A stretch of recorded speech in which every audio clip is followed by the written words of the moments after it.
గౌతమ బుద్ధుని గుర్రం పేరేమిటి? ఆయన ఇల్లు వదిలి వెళ్లేటప్పుడు దీనిపైనే వెళ్లారు.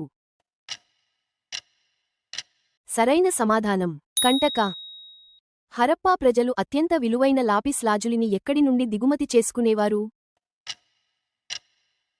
సరైన సమాధానం బదక్షన్. హౌస్ ఆఫ్ ది పీపుల్ అనే పేరును ఏ సంవత్సరంలో లోక్సభగా మార్చారు?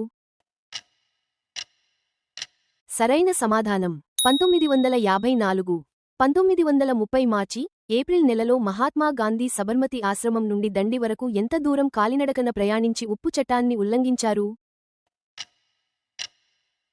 సరైన సమాధానం 240 మైళ్లు.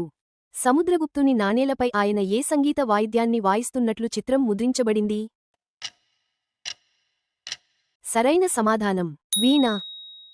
చంద్రగుప్త మౌర్యుడు ఏ జైన ముని ప్రభావంతో జైనమతాన్ని స్వీకరించి శ్రావణబెళగొళకు వెళ్లారు? సరైన సమాధానం భద్రబాహు. ఆర్యుల కాలంలో స్పసని ఏ అధికారులను పిలిచేవారు? సరైన సమాధానం గూఢచారులు. భారతదేశానికి స్వాతంత్ర్యం వచ్చిన తర్వాత స్వదేశీ సంస్థానాల విలీనానికి సర్దార్ వల్లభాయ్ పటేల్కు సహాయపడిన ప్రధాన కార్యదర్శి ఎవరు? సరైన సమాధానం వి.పి. మీనన్. హరప్పా ప్రజలు రాగిని ఎక్కువగా ఏ మైన్స్ నుండి సేకరించేవారు? సరైన సమాధానం ఖేత్రి మైన్స్. హర్షవర్ధనుడు రచించిన 3 సంస్కృత నాటకాలలో క్రింది వాటిలో ఏది లేదు?